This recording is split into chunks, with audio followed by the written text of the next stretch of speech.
Well, good evening. When I was asked to speak for 5 minutes about early childhood, it should have been a piece of cake for me because I feel as if I've been speaking for 500 years about early childhood. But it's a little harder to crystallize it than I might have thought. But as Dale said, the inequities and the resulting opportunity gaps began long before children enter school. Returns on investment are actually greatest in those first 3 to 4 years of life, and future success in school and life is highly correlated with the physical health, social emotional development, and learning opportunities that occur in those earliest years. Each dollar that we invest in high-quality programs like full-day quality pre-K before a child enters kindergarten returns approximately 7 times that through better grade progression and achievement, along with later outcomes, including higher levels of employment, less dependent on public assistance, and less involvement with the criminal justice system. Renowned child advocate and early education pioneer Bob Keeshan, who many of my more mature colleagues may know as Captain Kangaroo, said, "Children don't drop out of school when they are 15. They do so in kindergarten, and they wait 10 years to make it official." Today, just over half of Dallas County children are ready for kindergarten, and 4 out of 10 pass the 3rd grade reading assessment, and 14%, as you saw, are prepared for college success. School readiness is essential to ongoing school achievement, and kindergarten readiness is highly predictive of future success or failure. So, Dallas, we have room to grow and great opportunities for investment and engagement. So here are 3. 1, over 30,000 Dallas County 3- and 4-year-olds who would be eligible for free public pre-K are not accessing free public pre-K, Head Start, or nationally accredited child care in our county. Think about that number for just a second. 30,000 kids, that's 10,000 more than the capacity of the American Airlines Center. And among these children are our future teachers, doctors, corporate leaders, scientists, mayors, if they are given the opportunities they need and they deserve.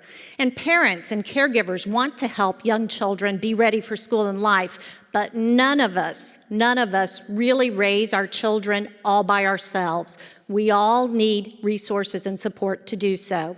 And while there's growing recognition of the importance of early education, early childhood teachers and caregivers too often have limited professional development and low compensation and little recognition of the critical work that they do. They are people builders, not babysitters, and they need to be recognized as such.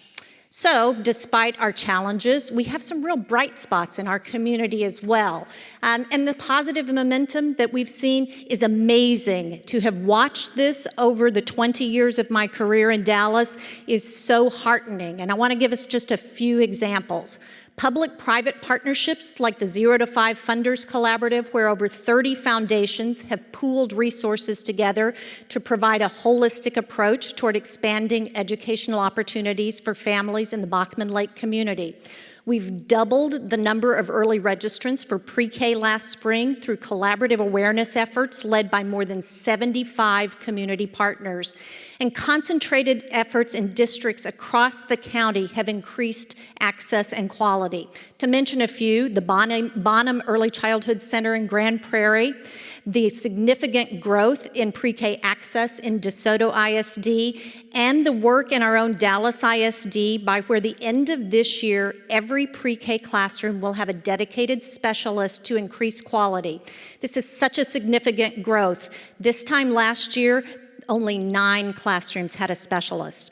We have a commitment also from the Dallas County Community College District to create an early childhood learning institute to prepare teachers for that growing population of young children. And as you heard Dale say, bipartisan legislative focus on increasing quality and availability of pre-K and strengthening partnerships with private childcare providers. Yes, there is a lot going on, and yes, there's a lot more that needs to be done, and yes, there's a lot we can do. You can volunteer in a child care center, you can contact your legislator to support early childhood education, or you can participate in pre-K outreach efforts over the next few weeks to make sure every child who's eligible for pre-K enrolls. Making sure that our children are ready for school and ready for life is everyone's business. The stakes are just too high to do nothing. So now, looking ahead to the next step in a child's educational journey, I'm delighted to introduce Ms. Lauren Freeman, a teacher from Thomas Marsalis Elementary School, and she will share her perspectives on classroom education. Please welcome one of the true heroes of education.